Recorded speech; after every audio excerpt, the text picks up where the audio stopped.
ಜನಸಾಮಾನ್ಯರ ಮೇಲೆ ಬೆಸ್ಕಾಂ ಭಯೋತ್ಪಾದನೆ, ಬಡ ಬಗ್ಗರ ಮೇಲೆ ಬೆಸ್ಕಾಂ ಬ್ರಹ್ಮಾಸ್ತ್ರ. ಬಿಲ್ ಕಟ್ಟೋದು ಲೇಟ್ ಆದ್ರೆ ಕನೆಕ್ಷನ್ ಕಟ್, ಕರೆಂಟ್ ಬೇಕಾದ್ರೆ ಮತ್ತೆ ಹೊಸ ಕನೆಕ್ಷನ್ ತಗೋಬೇಕು. ಹೊಸ ಕನೆಕ್ಷನ್ ಅಂದ್ರೆ ಗೊತ್ತಲ್ಲ, ಅಪ್ಲಿಕೇಶನ್ ಅನ್ನ, ಸ್ಯಾಂಕ್ಷನ್ ಅನ್ನ, ಲೈನ್ ಮ್ಯಾನ್. ಅಯ್ಯೋ ಆ ಕಷ್ಟ ಯಾರಿಗೂ ಕೂಡ ಬೇಡ ಅಂತ ಬಾಯ್ ಬಡ್ಕೊಳ್ತಾ ಇದ್ದಾರೆ.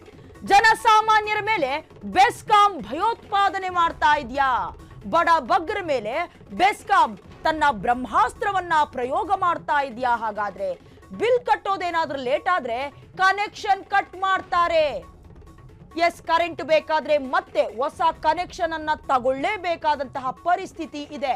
ಹೊಸ ಕನೆಕ್ಷನ್ ಅಂದ್ರೆ ಗೊತ್ತಲ್ವಾ, ಅಪ್ಲಿಕೇಶನ್, ಸ್ಯಾಂಕ್ಷನ್, ಲೈನ್ ಮೆನ್ನು ಎಲ್ಲ ಕೂಡ ಒಳಗೊಂಡಿರತ್ತೆ. ಅಯ್ಯೋ ಆ ಕಷ್ಟ ನಿಜಕ್ಕೂ ಕೂಡ ಯಾರಿಗೂ ಬೇಡ. ದುಡ್ಡಿಲ್ಲದೆ ಬಿಲ್ ಕಟ್ಟಲು ತಡ ಮಾಡೋರು ಮಿಸ್ ಮಾಡದೆ ಈ ಸ್ಟೋರಿನ ಖಂಡಿತವಾಗ್ಲೂ ನೀವು ನೋಡ್ಲೇಬೇಕು. ಕೆಲಸದ ಒತ್ತಡದಲ್ಲಿ ಮೈಮರಿಯೋರಂತೂ ಇದೀಗ ಬೆಸ್ಕಾಂ ಏಟಿಗೆ ತತ್ತರಿಸಿ ಹೋಗಿದ್ದಾರೆ.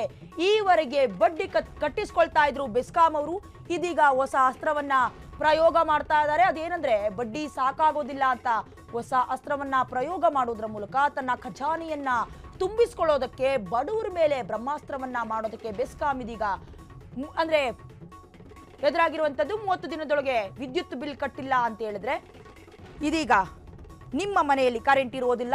ವಿದ್ಯುತ್ ಬಾಕಿ ಸಂಗ್ರಹಕ್ಕೆ ಗ್ರಾಹಕರಿಗೆ ತಲೆನೋವಾಗಿರುವಂತದ್ದು. ಇಷ್ಟು ದಿನ 90 ದಿನ ಬಾಕಿ ಕಟ್ಟಿದ್ರು ಕೂಡ ಅವಕಾಶ ಕೊಡ್ತಾ ಇತ್ತು ಬೆಸ್ಕಾಂ.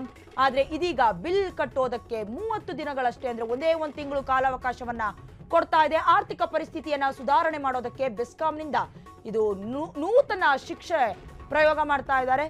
ಒಟ್ಟಾರೆಯಾಗಿ ಜನಸಾಮಾನ್ಯರ ಮೇಲೆ ಬೆಸ್ಕಾಂ ಖಂಡಿತವಾಗ್ಲೂ ಭಯೋತ್ಪಾದನೆ ಮಾಡ್ತಾ ಇದೆ ಅಂತ ಹೇಳಿದ್ರೆ ತಪ್ಪಾಗೋದಿಲ್ಲ.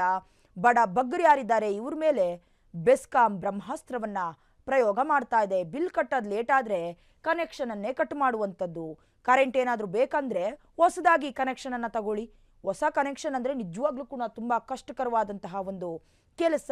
ಯಾಕಂದ್ರೆ ಹೊಸದಾಗಿ ಅಪ್ಲಿಕೇಶನ್ ಹಾಕಬೇಕು, ಅವ್ರು ಸ್ಯಾಂಕ್ಷನ್ ಮಾಡಬೇಕು, ಅಪ್ಲಿಕೇಶನ್ ಅನ್ನು ನೋಡಿ ಹೊಸ ಲೈನ್ ಕಟ್ಟಿಸ್ಕೋಬೇಕು, ಲೈನ್ ಮ್ಯಾನ್ ಅನ್ನ ಅಂದ್ರೆ ನೋಡ್ಕೊಳ್ಬೇಕು. ಎಲ್ಲವನ್ನು ನೋಡ್ಕೊಳ್ಳೋಷ್ಟರಲ್ಲಿ ಸಾಕಾಗೋಗತ್ತೆ.